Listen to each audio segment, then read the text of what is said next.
We finally know when Earth will cease to exist. It'll happen when the sun enters its red giant phase. Are we going to survive long enough to witness it all?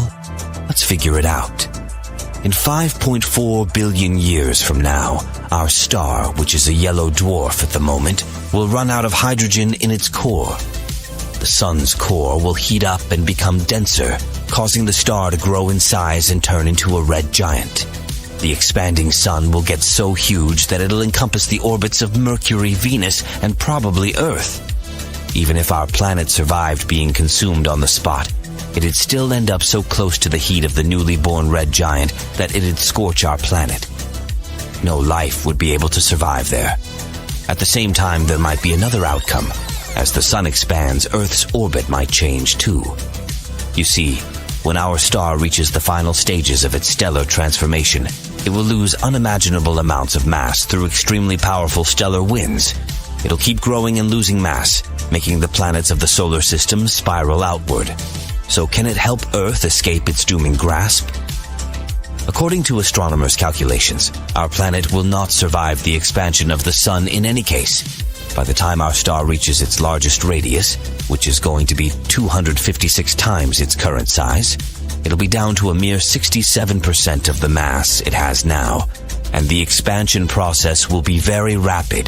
The sun will sweep through the inner solar system in only 5 million years. At one point, it'll enter a short helium-burning phase, which will last around 130 million years. During this time, it will expand beyond the orbit of Mercury. After that, the sun will swallow Venus. By the time our star approaches Earth, it will be already losing as much as 8% of Earth's mass every year. Speaking of our planet's chances, we've got some kind of a good news, bad news situation on our hands. The bad news is that our planet won't be able to live through the expansion of the star. Even if Earth's orbit became 50% more distant from the sun than it is today, it'd still have no chance. The sun would engulf our planet even before reaching the peak of its red giant phase. After that, the star would still have 500,000 years and 0.25 AU to grow. Once Earth is inside the sun's atmosphere, it will start colliding with particles of gas. Its orbit will begin to decay, and the planet will spiral inward. If Earth was just a bit farther from the sun right now, at 1.15 AU, it would survive the expansion phase of our star. But what can be considered good news in such a tragic situation? Well, long before the sun enters this red giant phase, the habitable zone around it will be gone. The heat from the sun will evaporate Earth's oceans, and solar radiation will blast away the hydrogen from the water. Devoid of its main source of life, Earth will eventually become molten. It doesn't sound like good news, that's true. But the upside of this situation is that humanity will be bound to leave our planet long before it gets swallowed by the sun. We just won't have a choice. Of course, we can't be sure that some other catastrophic event won't claim us before we have time to colonize some other world. An additional benefit of the changing boundaries of the sun's habitable zone might be the restructuring of the entire solar system. Even though Earth won't be in our star's habitable zone anymore, most of the outer solar system will be. This zone will stretch well into the Kuiper Belt, which means that the formerly icy worlds will melt and liquid water will appear beyond the orbit of Pluto.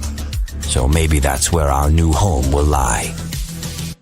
Black holes are massive, the densest objects in the universe. They have such a great mass that their gravitational pull doesn't let anything, even light, escape their clutches. But in this terrifying world of black holes, there are monsters that are in a league of their own. Recently, astronomers discovered a black hole that is 33 billion times as heavy as our sun. This space giant sits at the center of a supergiant elliptical galaxy called Abell 1201, which is located 2.7 billion light-years away from our planet. This black hole is so large it was given a rare designation, an ultra-massive black hole. No wonder. It's more than 8,000 times heavier than the supermassive black hole at the center of our home Milky Way galaxy. This ultramassive black hole was the first one to be discovered with the help of gravitational lensing. This method is based on the fact that very massive objects such as galaxies bend the light from a more distant object, magnifying it. A great thing about this method of research is that it allows astronomers to study inactive black holes too. It could help us detect loads of new black holes beyond our universe. That's what the area surrounding our galaxy is called. Probably it would help us find some exotic objects we've never seen before. Now, let's speak about another awesome instrument that efficiently helps us explore space, the James Webb Space Telescope. When it stares at young galaxies, which would look like mere red specks to you, it sees an astonishing number of cyclones churning at their centers. Those are black holes. Interestingly, giant black holes were believed to be big players in early cosmic history. But James Webb regularly finds an unexpected number of these beasts. For example, using the telescope, astronomers have detected a supermassive black hole from when our universe was less than 600 million years old. In universe terms, it's just a baby. This is the most distant actively feeding supermassive black hole ever observed. It's located at the heart of its host galaxy called Sears 1019. The black hole is surprisingly small and not massive at all. It's actually one of the smallest found in the early universe. It's equal to approximately 9 million suns. It might sound like a lot, but in reality, supermassive black holes tend to grow to billions of times the mass of our star. There's another unusual thing about this find, and scientists are having a hard time trying to explain it. You see, it's supposed to take way longer than 600 million years for a supermassive black hole to grow to its full potential. The development happens when a black hole either feasts on surrounding matter or merges with a larger black hole. Even black holes similar to the one at the center of our Milky Way galaxy, which is almost 4.3 million times the mass of our Sun, are supposed to be seen in the more recent universe. Actually, scientists have long suspected that supermassive black holes probably existed in the early universe. But this theory has been proven only thanks to the JWST and its infrared eye. It's shown that the black hole Sears 1019 is actively munching on all the matter it can lay its hands on. Such feeding black holes are usually surrounded by swirls of gas and dust, falling inside them, called accretion disks. The gravitational force of a black hole heats this matter, and it makes the disk shine. And that's not all. Extra strong magnetic fields produced in this process channel the matter to the poles of the black hole. From time to time, this matter is released into space in twin, powerful jets. They move at a speed that is close to the speed of light, which generates incredibly bright light. Astronomers were watching the galaxy hosting the unusual old black hole as part of the Cosmic Evolution Early Release Since survey. They saw the galaxy as it was when our 13.8 billion-year-old universe was just 570 million years old. Besides the super old black hole, scientists spotted two other ones. Those probably appeared 1 and 1.1 billion years after the Big Bang. They also discovered 11 ancient galaxies that existed between 470 and 675 million years after the beginning of cosmic history. Now, how about having a look at the biggest black holes astronomers have found so far and finding out what would happen to Earth if one of them was to enter the solar system? NGC 6166 is a monster that has grown to have a mass of 30 billion solar masses. It's an elliptical galaxy that has an active nucleus at the center. It's also one of the most luminous sources of X-rays. The galaxy's supermassive black hole powers two symmetric radio jets in the opposite direction, which is the result of the infall of gas into its center. Another peculiar thing about NGC 6166 is that it shows a blue shift, which means it's moving towards us. Is it time to pack up and move out of our solar system? The next supermassive black hole is located in the constellation of Draco, approximately 10.4 gigalight-years from us. The mass of this supergiant is more than 30 billion solar masses. Besides being incredibly massive, the black hole is also really big. If it replaced our Sun, the diameter of this hole would extend to the orbit of Pluto. The next black hole is one of the most interesting on our list. It has a mass of 40 billion solar masses and is actually a blazar. It's the most energetic of all quasars, super bright distant objects. The blazar's luminosity is 300 trillion times that of the Sun, and more than 25,000 times as great as the luminosity of all 100 to 400 billion stars of the Milky Way galaxy combined. But since the distance to this quasar is about 12.1 billion light-years, we can't see it directly. But we know that the central black hole of the quasar consumes huge amounts of matter, about 4,000 solar masses of material every year. IC 1101 is a supergiant elliptical galaxy. It's the most massive known galaxy so far. Since this galaxy is elliptical, it isn't filled with gas. That's why the star formation in that region is very low. As for the black hole at the center of this galaxy, it lies in the mass range of 40 to 100 billion solar masses and emits clear radio signals. But wait for this champion. Astronomers have discovered a gravitational space wonder that has grown to really unimaginable proportions. The black hole I'm talking about is TON 618, and it's a mind-boggling 66 billion solar masses. Yep, we've got another ultra-massive black hole here. Imagine gathering all the stars in our home Milky Way galaxy and squishing the matter they're made of into one black hole.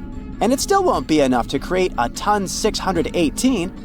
If this monster of a black hole replaced the Sun, its radius would be more than 40 times the size of Neptune's orbit. You know that black holes are incredibly dense, but it doesn't mean they're some kind of space predators roaming galaxies and munching on everything they come across. TON 618, for example, still has a whole galaxy filled with stars and other stuff happily orbiting it without getting pulled inside. So the perception of black holes as giant vacuum cleaners is wrong. In reality, it's incredibly hard to grow a black hole. Try and you'll see. And now, what if a supermassive black hole, like the one that dwells at the center of our home Milky Way galaxy, moved a bit closer to our solar system? The answer is simple. We'd be doomed. The distance between this huge thing and Earth would be several dozens of light years, and still, it would wreak total havoc on our planet. Earth, along with other objects making up the solar system, would be tugged into the black hole's orbit and doomed to spin around it for eternity. But you can relax and breathe out. Such massive black holes stay away from us at the moment. The extreme conditions of the inner Earth make it impossible to explore this mysterious underground world. People have been to the moon. Robots have been exploring Mars. The New Horizons space probe snapped photos of Pluto billions of miles away. And still, we don't know for sure what lies about 4,000 miles beneath our feet. Incredible heat and unfathomable pressure keep the center of Earth out of reach. But scientists have found a way out. They examine seismic waves during earthquakes and volcanic eruptions, as well as light waves coming from the sun. And these observations help them to reveal pretty fascinating insights about the insides of our planet. Our planet is like an onion, with 4 different layers. They are the crust, mantle, outer core, and inner core. There are also transition zones between these layers. The top one is Earth's crust. It's like a hard-boiled egg shell, thin and tough. It takes up less than 1% of the planet's mass and is between 3 to 40 miles thick. People have drilled pretty deep holes in Earth's crust, but they were never deep enough to get all the way through the crust. After the drills traveled 1/3 of the way, the temperatures got too high and the equipment couldn't operate any longer. The crust is broken into tectonic plates. They let heat escape from Earth's interior. The next layer is the mantle. It's about 1,800 miles thick and makes nearly 84% of the planet's volume. The mantle consists of white-hot silicate rocks rich in iron and magnesium. If you managed to get your hands on a chunk of our planet's mantle and cooled it to room temperature, you'd get speckled olive-green material. It would also contain garnets, beautiful red cubic minerals. Deeper in the mantle, this substance turns into 2 new minerals which become yellow and brownish-orange at room temperature. The 1,400-mile thick outer core is liquid. It consists of iron and nickel, but the pressure there isn't high enough for it to solidify. If you reached the boundary between the outer and inner core, you'd experience temperatures of more than 9,000 degrees F, which is almost as hot as the surface of the sun. And the pressure there is 3.6 million times the atmospheric pressure at sea level. The inner core is a solid ball made of iron and nickel with a radius of around 760 miles. It makes 20% of Earth's and 70% of the Moon's radius. But let's figure out how we found out all these details. When the tectonic plates making up Earth's crust move past one another, they tend to catch and break. This, along with the waves of energy coming with the process, is what we call an earthquake. It creates sound waves that are too low for the human ear to hear. But with the help of special equipment, scientists can figure out when and where an earthquake has occurred. When earthquakes send ground vibrations throughout our planet, these waves travel across the world in different ways, and they can offer us a glimpse of what's below. Researchers use computer modeling to create images of what's inside Earth. Now, you probably think that Earth's magnetic field is created by a big ball of solid iron in the middle of the planet that is the inner core, right? But the problem is that in the inner core, the temperatures are so high that the very magnetism of iron itself is changed. Once such a temperature, which is called the Curie point, is reached, atoms aren't able to align to a magnetic point anymore. So, in reality, Earth's magnetic field is created by the swirling outer core, and magnetism there is more than 50 times greater than it is on the surface. The liquid iron in the outer core conducts electricity perfectly, which helps it create electrical currents driving the magnetic field. Without it, our planet wouldn't be able to hold on to its atmosphere. As a result, we'd lose our main protection from extremely dangerous space radiation. What a nice cosmic family. Meet Mars. I bet you've met him before. These 2 little guys are Phobos and Deimos, Mars's small moons. But it seems like Mars isn't treating the little ones the right way. Phobos and Deimos are believed to be captured asteroids. However, Phobos is gradually moving closer to Mars due to gravity, and it is predicted that it will eventually be destroyed by the planet's gravity within the next 35 million years. I won't be around then. So, I imagine this will result in a ring of debris around Mars, similar to Saturn's rings. However, this process is a natural phenomenon and not an act of destruction by Mars. Apparently, Phobos is getting ripped apart by the crazy gravitational forces of the red planet. But wait, there's more! Phobos has these crazy parallel grooves all over its surface. We used to think that they were from an asteroid crash, but now scientists think they're actually from Mars's intense gravity pulling the moon apart. Talk about a rough ride. Scientists have this wild idea that when a little guy like Phobos gets too close to a big guy like Mars, it starts to stretch out towards it. They call it the tidal force. Phobos is predicted to get stretched out so much that it'll actually break apart. Crazy, right? And the debris from the moon will form a tiny ring around Mars, just like Saturn's rings. Now, some people thought that Phobos' tiger stripes were caused by tidal forces before, but that theory got shut down because the moon is just too darn fluffy. But now, these genius researchers ran some computer simulations and found out that maybe there's a hard shell underneath all that fluff that could create grooves on the surface. But don't worry. At the rate Phobos is going, it's going to crash into Mars in about 40 million years. But if tidal forces are already tearing it apart, it might not even last that long. However, we'll still have the chance to learn more about Phobos. NASA just picked 10 rock star researchers from all over the U.S. to join the science working team for JAXA's Martian Moons Exploration, or just MMX mission. As NASA-supported participating scientists, they'll be helping JAXA explore the 2 Martian moons, Phobos and Deimos. And get this, they're even planning to land on Phobos and grab a surface sample. The mission is set to launch in 2024, and we'll get our hands on that sample in 2029. 7 of the lucky researchers will be using the MMX flight instruments to conduct their research. Phobos is a real oddball. It's only 17 miles wide and orbits Mars at a distance of 3,728 miles, to be precise. Now that's way closer than Earth's moon, which takes a whole 27 days to orbit us. But Phobos is in a death spiral toward Mars and is slowly falling towards the planet's surface at a rate of 6 feet every 100 years. But there must be a reason why Mars is acting that nastily, right? What if it's all just because of plain vengeance? Well, okay, picture this.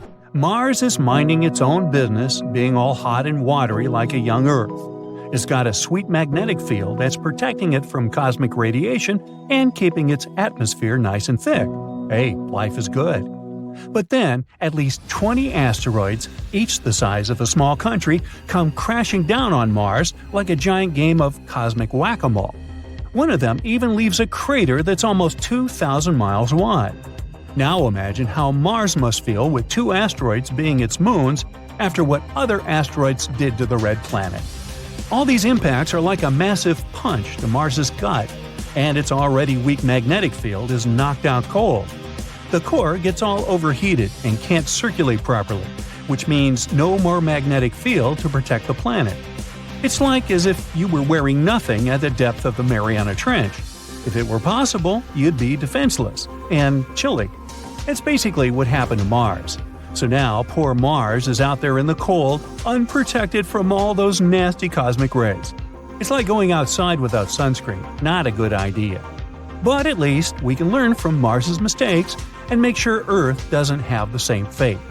Maybe we should start investing in some asteroid insurance.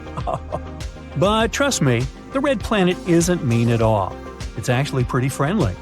While Mars may seem to be pretty tough for Phobos, there's something that might be thriving with Mars's help.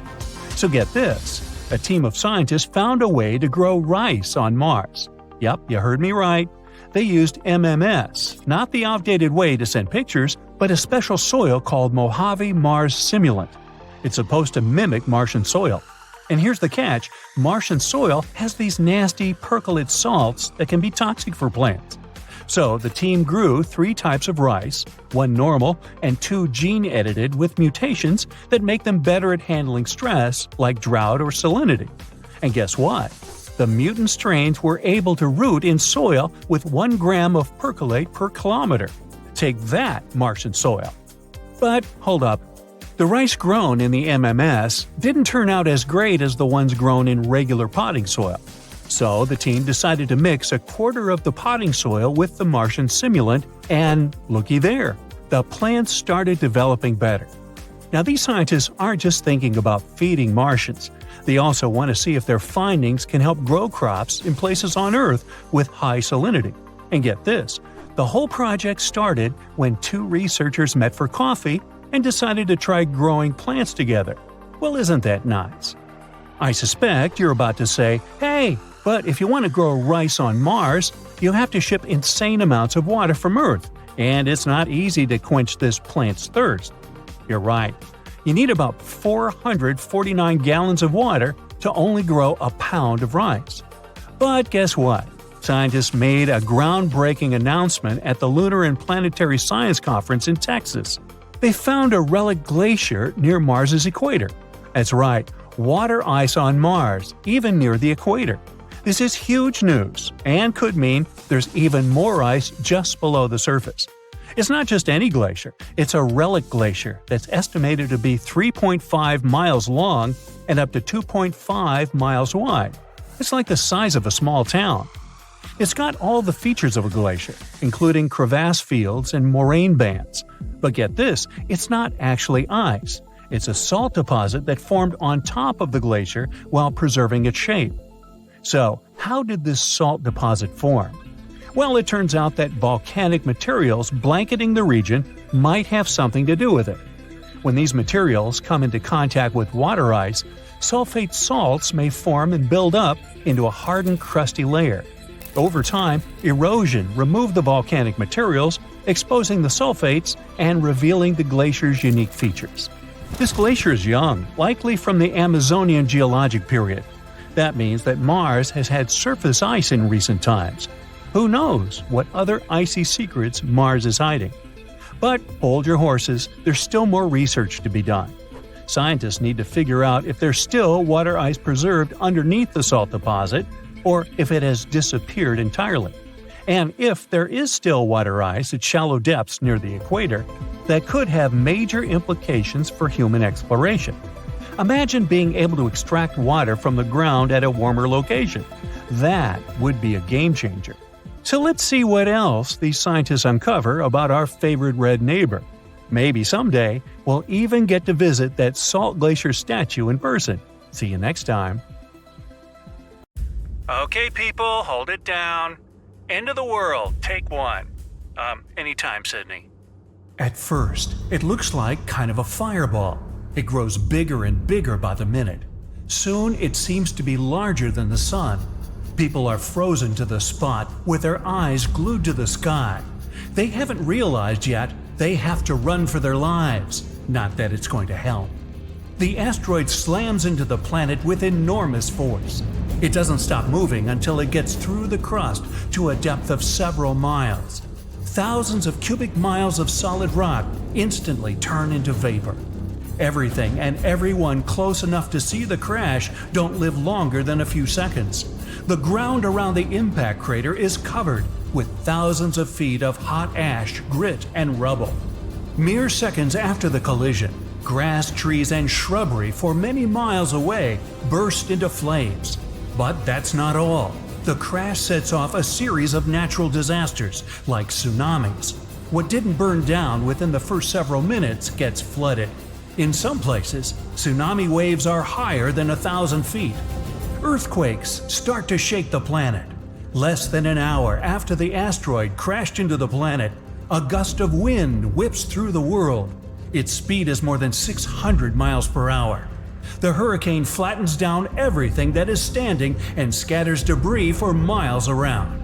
A bit farther away from the impact zone, the sky is starting to darken. That's why beautiful shooting stars seem even brighter. But those aren't stars. That's debris raining back on the planet. They re-enter Earth's atmosphere glowing ominous red because of the infrared radiation. These are just the first hours after the crash, but the sky is almost completely black. By the time it begins to get lighter, there's no life on the planet. The ash is still in the air. When it rains, the water gets highly acidic. Fires keep raging. They produce tons of toxins that destroy the ozone layer. Earth loses its last shield against the radiation from the sun. Okay, I don't like that one. Too much doom and gloom. What else we got? Well, or the end of the world could look quite different.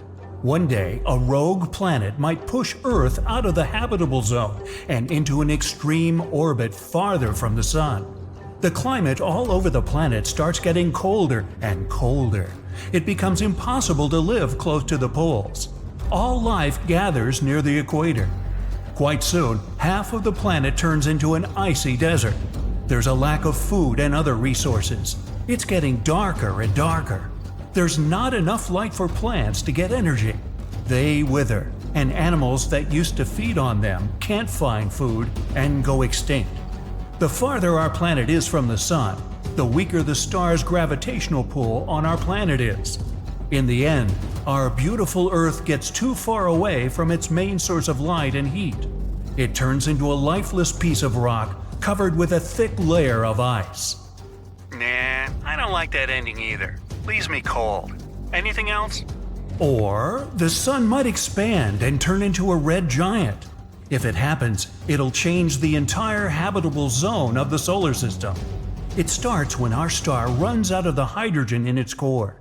This triggers several reactions. In the end, the core heats up and gets denser, which makes the sun way larger. During this transformation, the sun swallows Venus, Mercury, and Earth. The expanding star engulfs our planet even before it reaches the tip of its giant red phase. It still has around 500,000 years to grow. As soon as Earth is inside the sun's atmosphere, its orbit changes. The planet spirals inward, inside the star's raging heat. But no one and nothing is around to witness it. Long before that, the sun evaporates all the oceans on our planet. In the end, Earth becomes molten.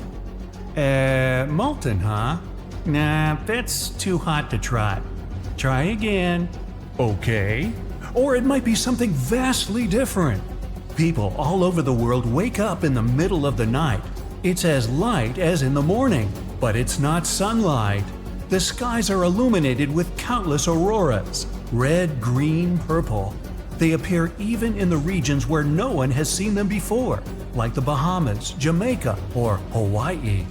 The sun is a gigantic, constantly changing ball of burning gases. Every once in a while, it spews out bursts of energy. Those are solar flares. They are often accompanied by coronal mass ejections. So, this time, the sun has produced an epic geomagnetic storm and unleashed it at our planet's protective layer. Waves of charged particles slam into Earth's atmosphere. The planet's magnetic field isn't powerful enough to stop this. It gives way, and the storm hits Earth, causing havoc. It starts by disrupting GPS and knocking out satellites. After that, the storm interferes with satellite communications. But one of the worst consequences is connected with power grids. Power surges caused by the particles coming from the sun damage giant transformers. Earth is left without electricity for years. There's no light, no computers, no phones. Water supply systems are out of order. There's no food in supermarkets. There's no electricity, and people can't reboot the already broken power grids. Wildlife takes over the planet, creating some kind of a post-apocalyptic world. Yeah, I think we should let the monkeys run things for a while. They can't do any worse. All right, what else? Ooh, if you had the gamma ray vision, you'd be able to see immensely bright flashes. They occur every day, outshine everything around you, then disappear again. Those flashes are gamma ray bursts. One of them might wipe out Earth's atmosphere. The flash that's going to ruin our planet was born in a faraway galaxy where two collapsed stars merged. It's immensely powerful. It carries 10 quadrillion, which is 1 followed by 16 zeros, times as much energy as our sun. When the burst is 1,000 light-years away from Earth, it's already shining as bright as our sun. Our planet's atmosphere is trying to protect us once the burst comes too close. But this shield doesn't last. The radiation is so powerful that it literally cooks the atmosphere. It creates nitrogen oxides that destroy the ozone layer. Without this layer, ultraviolet rays coming from the sun hit Earth's surface at full force. They wipe out tiny plankton in the ocean. These plankton produce from 50 to 70% of all oxygen on our planet. They disappear, and soon there's a severe lack of oxygen. Terrestrial life vanishes first. After that, living creatures start to disappear from seas and oceans. In the end, the heat and ultraviolet light coming from the sun turns the planet into a huge chunk of barren rock. Never mind, I don't like any of these. Let's just keep the Earth the way it is, okay? Hey, Sydney, why don't we blow up Mars or something? We fly away from Earth to look at it from a distance. It glows like a holiday tree. Big cities look like yellow spots at night, and during the day, we see strange structures, like a palm tree-shaped island in the UAE, or a dark band that runs all the way through China, the Great Wall. These are traces of human existence. Now let's point our telescope at other planets. Mars, it's just an empty, endless desert. Venus, only rocks and volcanoes. Even if we look into distant space, all the planets out there are deserted and lifeless. Not a single trace of an extraterrestrial civilization. Many people are convinced that life on Earth isn't unique at all. Here's our galaxy. There are billions of sun-like stars. And here is the entire observable universe with billions of such galaxies. There's an almost infinite number of stars, and near each of them, there may be habitable worlds. But we may not have found life on other planets because it hides from us under the surface. For example, there's Europa, a satellite of Jupiter, slightly smaller than our moon. Its structure resembles a soft-boiled egg. Its surface is a hard crust of ice, but if you take a big enough drill, you can get to the liquid yolk, an ocean of water. Jupiter and its satellites are very far from the sun, so it's quite cold there, about 270 degrees below zero. So liquid water instantly turns to ice. But Jupiter has a strong gravitational force that causes a lot of friction inside Europa, and its core heats up. The heat melts the ice, and we have a watery ocean under the surface. Water is the foundation of all life, so there could be simple bacteria in that ocean. And who knows, maybe there are other life forms out there. For example, weirdly shaped fish. Because of the weak gravity, their bodies are built differently, or something like whales feeding on plankton. In 2009, scientists found a planet that is completely covered by an ocean, GJ 1214. It's about 40 light-years from Earth, and about 75% of its mass is water. Still, the temperatures on this planet are so high that water evaporates and takes the form of super liquid water. There's so much steam that it feels as thick as water itself. No life could exist in such conditions. But scientists have recently found at least 24 planets better than Earth and called them superhabitable. These planets orbit distant stars in their habitable zone. It's the sweet spot at a perfect distance from the star. In our solar system, Venus, Earth, and Mars are in this zone. A superhabitable planet must be 10% larger than Earth and have stronger gravity. That way, it can have a denser atmosphere. A temperature 8 degrees higher than on Earth would make the planet more humid. This would encourage a variety of living organisms there. These planets may be great for life, but it's hard to tell if there is life there already. The main marker that would confirm the existence of an advanced civilization there might be radio waves. Imagine a habitable planet similar to Earth. In the process of evolution, intelligent beings appeared there, like humans. They're much taller because of low gravity, and their eyes are adapted to the light from another star, much brighter than the sun. Sooner or later, this civilization will have to use radio waves to communicate with each other. We can think of these waves as loud sound from speakers. Here's Earth. We're now actively using radio waves, and the noise coming from our planet is pretty serious. If a neighboring planet had radio telescopes, big dishes that catch these waves, they would realize that life is blooming here. There are many radio telescopes on Earth that are pointed into distant space, waiting for a signal from aliens. But we haven't received anything yet. Still, that doesn't mean there isn't a planet somewhere in the universe that emits radio waves. It's all about distance. We're jumping 200 light-years to another star. Suppose there's a planet X where life exists. The civilization here is advanced enough to use radio waves, so they release the first wave into space. Our radio telescopes won't be able to pick it up until 200 years later. This also works the other way around.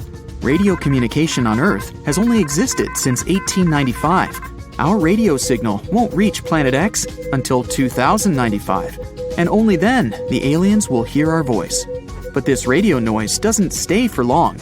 Every year, our technology improves, and our radio noise decreases.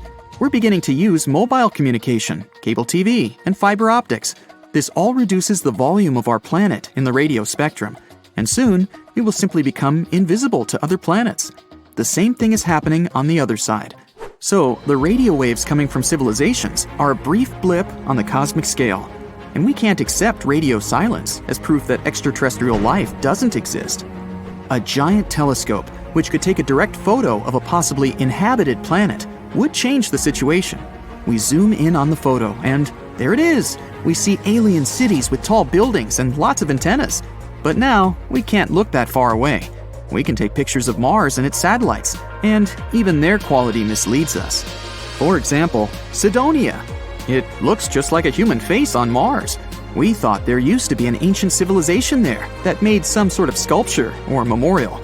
More extravagant theories said it was the remains of a giant human, and there's a whole body of it under the sands of Mars.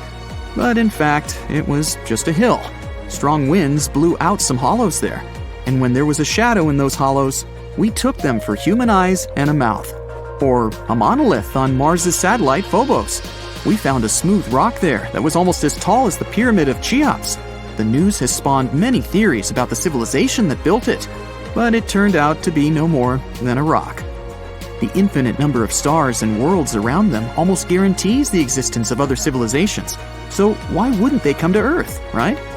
We think that life throughout the universe develops in similar scenarios. The emergence of simple life forms, followed by evolution, and growth of a technologically advanced civilization. But, just like on Earth, cataclysms happen there too, causing mass extinctions. Meteorites, for example. Perhaps there was a civilization out there ready to go into outer space, but a huge meteorite, like the one that wiped the dinosaurs off the Earth's surface, made that civilization disappear, and life on that planet began a new cycle from scratch. In addition, the more advanced the civilization, the greater the risk of its self-destruction. Scientists might conduct experiments in machines like the Large Hadron Collider and accidentally create a black hole there. It would begin to swallow everything around it and grow in size. Soon, all the super-developed cities of this civilization and the entire planet would simply disappear. Another possibility for super-advanced civilizations is to travel through wormholes. Those are tunnels in space-time between universes. Aliens might travel through them and lose interest in going back.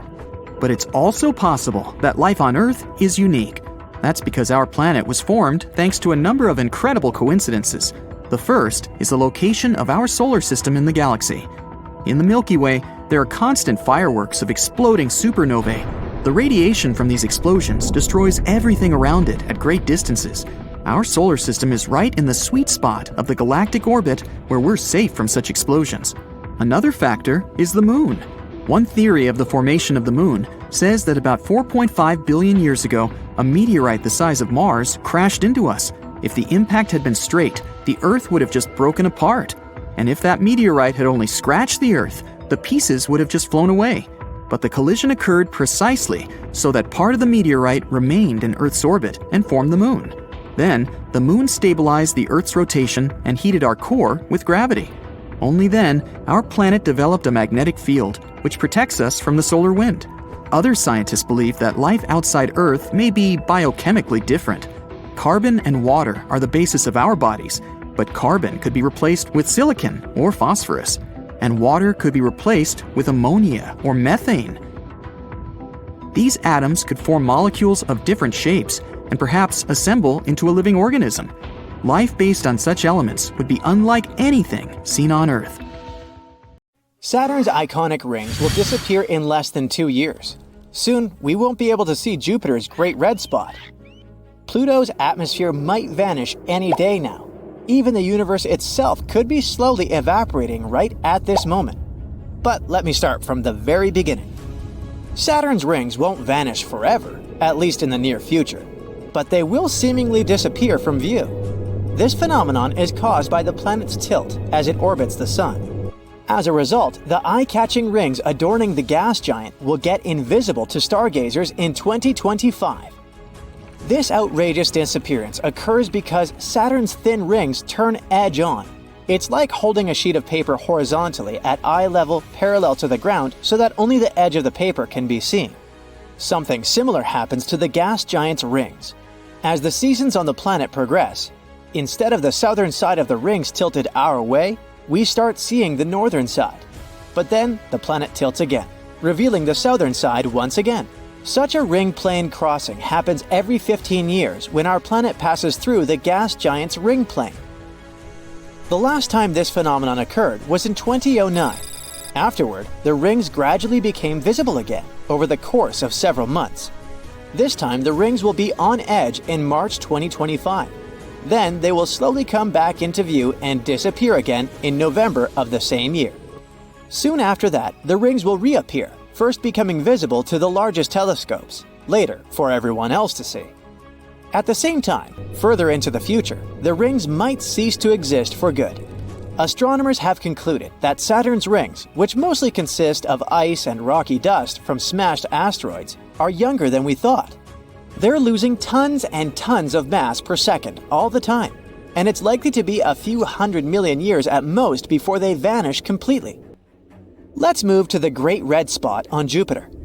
This immense raging storm might stop spinning in the next 20 years. The storm in question is larger than our planet. It was first spotted in 1830, but observations from the 1600s mentioned the presence of a giant spot on Jupiter too. If it was the same Great Red Spot, then we can say that the storm has been raging for centuries. The storm's vortex has remained so powerful thanks to Jupiter's 300 to 400 mile-per-hour jet streams. But like any other storm, the Great Red can't keep raging forever. It's been shrinking for a long time. In a decade or two, it's predicted to turn into GRC, the Great Red Circle, and who knows, maybe it will later turn into the GRM, the Great Red Memory. In the late 1800s, the storm was more than 35,000 miles across, 4 times the diameter of Earth. But when Voyager 2 flew past Jupiter in 1979, the storm had already shrunk almost twice its original size. And this shrinking is still happening. In 2017, the GRS spanned the width of a bit more than 10,150 miles, less than 1.3 times the diameter of Earth. Moving on, Pluto's atmosphere is going through a weird transformation. This icy dwarf planet sitting over 3 billion miles away from Earth in the region of the Kuiper Belt drew astronomers' attention in 2018 when it passed in front of a star. With such a powerful source of light illuminating Pluto, researchers managed to examine the dwarf planet and its atmosphere. They came to a shocking conclusion that Pluto's atmosphere is refreezing back onto its surface as the dwarf planet gets colder and colder. Astronomers used several telescopes in different spots in the USA and Mexico to observe Pluto and its thin atmosphere, which is mainly made of nitrogen. This atmosphere is supported by the vapor pressure of ice on the surface of the dwarf planet. For around 25 years, Pluto has been moving further away from the Sun, and its surface temperature has been gradually going down. Pluto is really far from our star at the moment, but at one point it will start getting closer in other regions of its incredibly huge orbit. Besides Jupiter's Great Red Spot, Saturn's rings, and Pluto's atmosphere, we're also losing stars. But stars don't vanish, right? For thousands of years, scientists believed that lights in the sky were fixed and unchanging. Even after they realized those lights were physical objects, just like the sun, they were still sure that stars went through major changes extremely slowly, on timescales of millions and billions of years. In reality, though, the most massive stars, which can be hundreds of times heavier than the sun, can go through sudden catastrophic events. For example, once they reach the ends of their lives, they pass away in blinding explosions of supernovae, shining for months on end and visible across hundreds of millions of light years. But there are stars that seem to just wink out of visibility. It should be impossible. And over the past years, a group of researchers tried to figure out whether there's actually a chance of such a phenomenon happening. They started to compare data collected over decades of observations. The project is called VASCO, the Vanishing and Appearing Sources During a Century of Observations. The scientists are interested in all kinds of disappearing objects, but they're hoping to find a star that was steady and present for a long time, and then just vanished without a trace. Even if you point a super powerful telescope there, you'll still see nothing. Our current understanding of space and its laws suggest that stars change very slowly over long periods of time. Dramatic disappearances are supposed to leave noticeable traces behind. Of course, it doesn't mean that all stars should shine steadily. The sky is filled with stars that change in brightness and pulsate. But VASCO is about something very different. They want to find something that goes from a completely steady star to vanishing entirely. Such a phenomenon hasn't been documented yet, and such a discovery might lead to new physics. And now, let's move on to the most disturbing part, the one about the evaporating universe. According to a famous theory proposed by Stephen Hawking, black holes the densest objects in the universe, evaporate over time. They lose mass in the form of bizarre radiation. But a new study claims that Hawking radiation, or something very similar to it, might not be limited to black holes. It's likely to be everywhere, and it could mean that the universe is slowly but surely evaporating right in front of our eyes. Now, Hawking radiation is something no one has ever observed, but theories and experiments suggest that it can actually exist. Let's see how it works. There's a misconception that black holes are cosmic hoovers, slurping up everything that comes too close with the help of their immense gravitational pull. In reality, though, black holes don't have more gravity than any other body of a similar mass. What they're famous for is their density, incredible amounts of mass packed into a tiny space. Within a certain proximity to such a dense object, gravitational pull becomes so powerful that it becomes impossible to escape. Not even the speed of light in a vacuum is enough, and that's the fastest known thing in the universe. At the same time, anything massive or dense enough can produce a serious curvature of space-time. In simple words, the immense gravitational field of these objects makes space-time wrap around them. Even though black holes are the most extreme example, space-time also curves around other super-dense objects, like white dwarfs, and neutron stars or galaxy clusters. It means that any super-dense and supermassive object can have some sort of radiation similar to Hawking radiation. And after a very, very long period of time, it could lead to everything in the universe evaporating, following the fate of old supermassive black holes. If it turns out to be true, it will change our understanding not only of Hawking radiation, but also our view of the universe and its and our future. There are a lot of unanswered questions in physics. How did universal energy and matter appear? Where did gravity come from? And much more. We've been trying for years to get answers to these questions, and one of the people who tried to do this was Paramahamsa Tiwari, the author of the so-called space vortex theory. What is this theory, and what does it say about the hidden laws of our universe? Let's figure it out. Paramahamsa Tiwari was the former executive director of the Nuclear Power Corporation, India. He took the space vortex theory, or SVT for short, first proposed by René Descartes and finalized it. He was always inspired by physics and its greats, even since his days as an electrical engineering student. After rigorous studies of the laws of physics, he discovered new equations defining matter and the mass and charge of the electron. After that, he came up with the SVT. This theory tried to explain the unexplained phenomena in physics, including the creation of the electron and gravitational, electrostatic, and electromagnetic energy fields, as well as other things. It also described the 6 hidden laws of the universe that underlie our entire world. But first of all, let's talk about the theory itself. Space vortex theory suggests that the universe is made up of vortices, or swirling patterns of energy. And according to SVT, these vortices are the fundamental building blocks of the universe. They're the driving force behind the laws of physics and the fundamental principles of our world. Basically, everything in the universe is connected and interconnected through these vortices. This theory isn't very based on any real observations, but rather on mathematical models and computational modeling.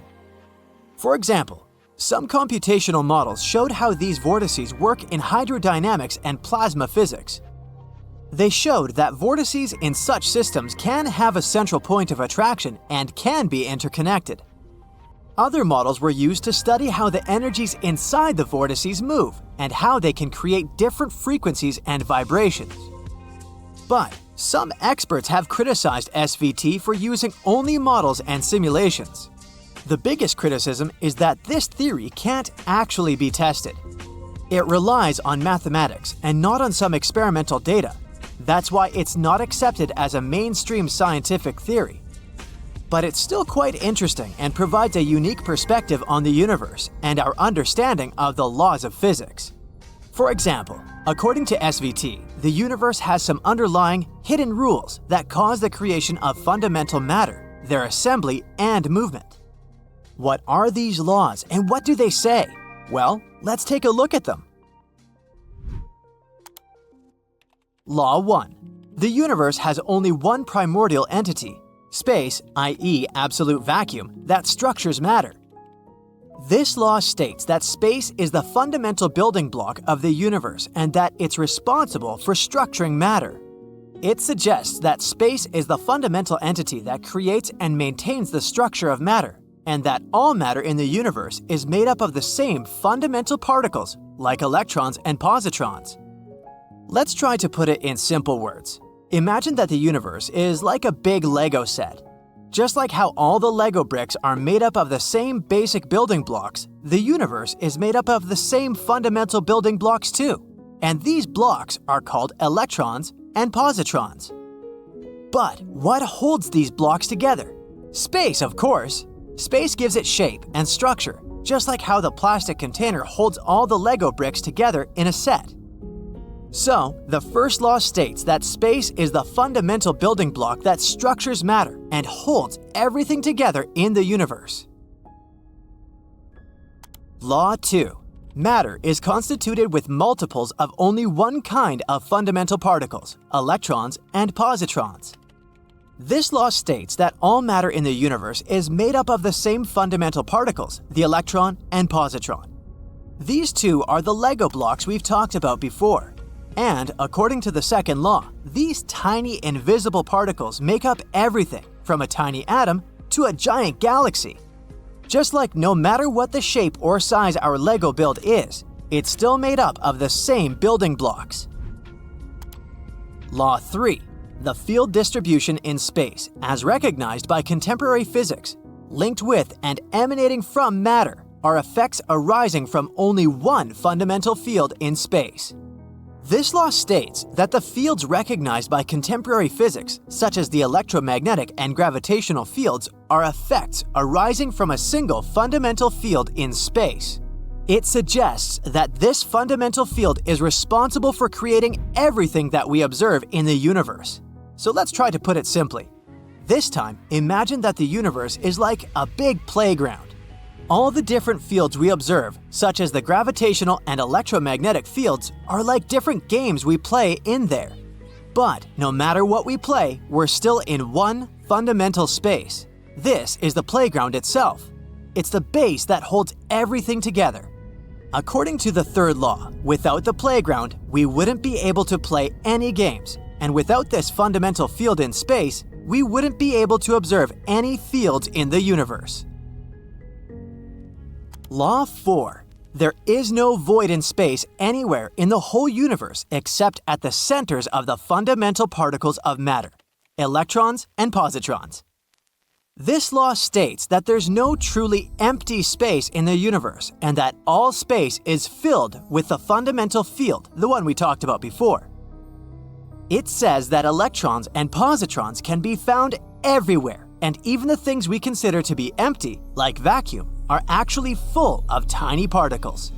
And according to this law, the only truly empty spaces we can find in the universe are at the centers of the fundamental particles, electrons and positrons. Law 5. From only one fundamental universal constant, all the constants considered universal in contemporary physics are derivable.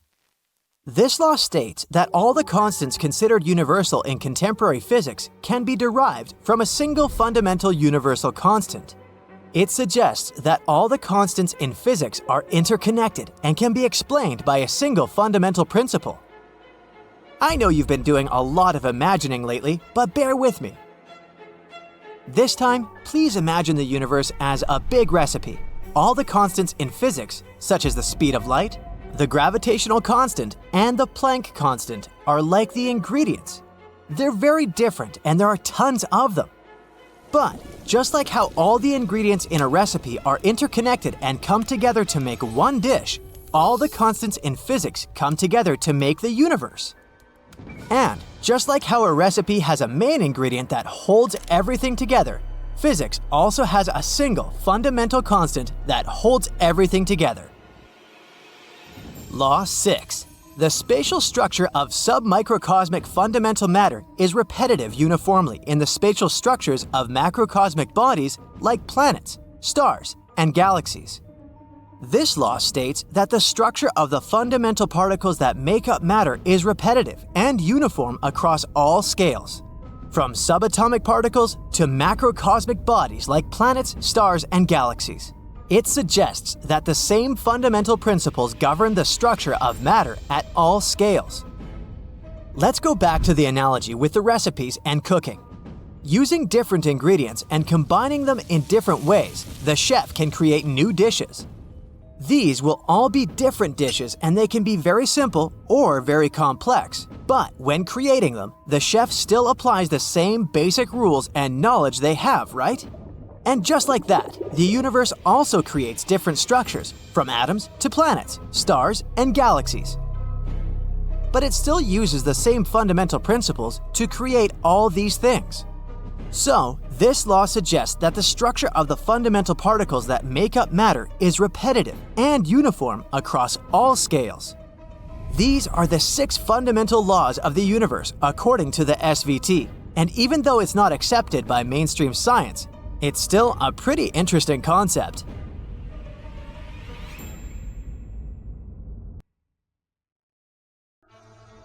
There's this mysterious thing in space, an unusual spot that scientists haven't been able to explain for more than 15 years.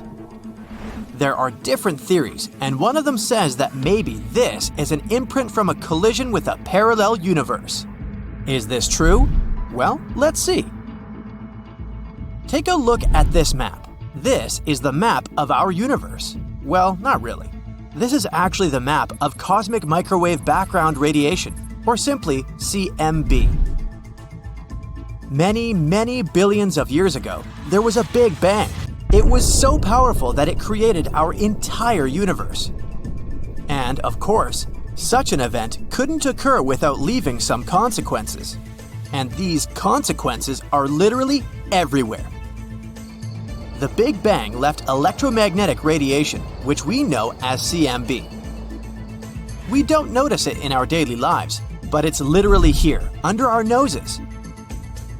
And if you had some kind of superhuman vision, you would see how everything around you shines with this dim light.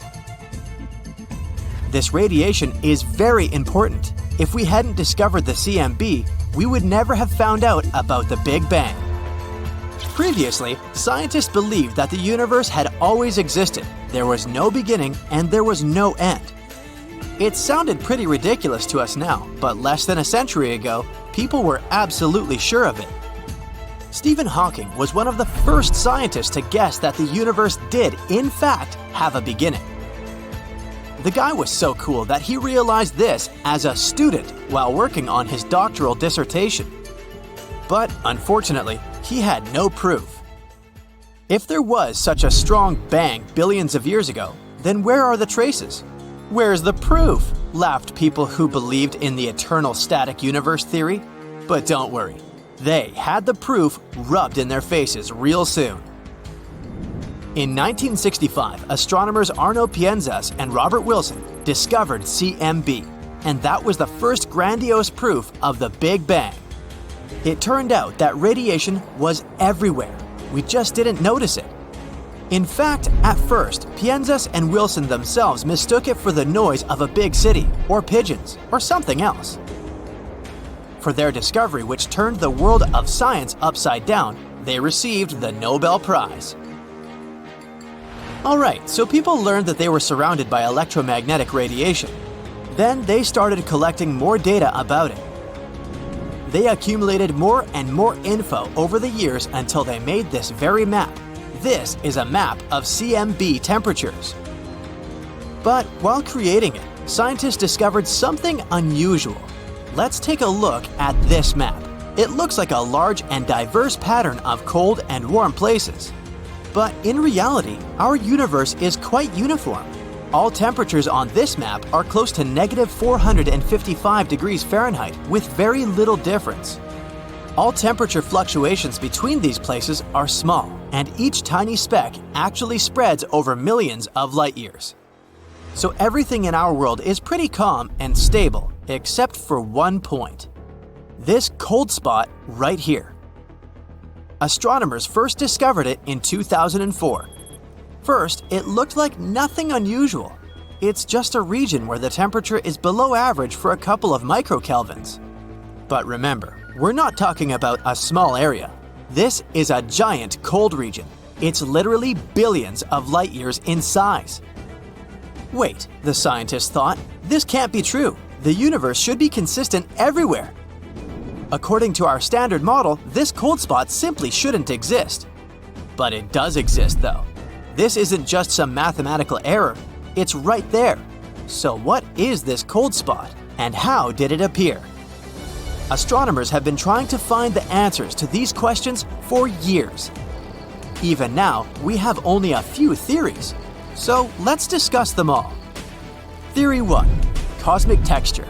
This idea was brought up at the end of 2007. Then scientists suggested that this cold spot could be the hills of space. In other words, it may be a bumpy region of the universe, just part of its texture. But that's a silly explanation, so this theory was quickly discarded. Theory 2. The supervoid. This hypothesis was considered the most plausible for a while. It stated that the cold spot was actually the so-called supervoid. It's a terrifying, dark place of our universe with almost no galaxies. And because it's an empty region with almost no stuff in there, it seems cold to us. However, this theory was refuted in May 2017. After carefully examining the cold spot, scientists found out that there were no signs of a supervoid there. Moreover, voids and supervoids, which actually exist by the way, are still very small in size. The cold spot is literally thousands of times bigger than them, so there must be some other explanation. And there is one, perhaps the most bizarre of them all. Theory 3. A parallel universe. This controversial idea was put forward by cosmologist and theoretical physicist Laura Mersini-Houghton. She suggested that the cold spot could be an imprint from the collision of our universe with a parallel one. Standard cosmology cannot explain such a giant cosmic hole, says Mersini-Houghton. This is the unmistakable imprint of another universe beyond the edge of our own. Her assumption is based on the theory of the multiverse. This theory says that there's actually an infinite number of universes like ours in the world. They constantly collide with each other, giving each other a push which creates a new Big Bang. So maybe the cold spot is a bruise from such a collision. For quantum mechanics, such crazy theories are pretty common, but for standard physics and our simple understanding of the world, this is earth-shattering. Of course, we need strong evidence. And Mersini-Houghton's team has begun to work on it. Professor Tom Shanks from the Center for Extragalactic Astronomy at Durham University also participates in this research.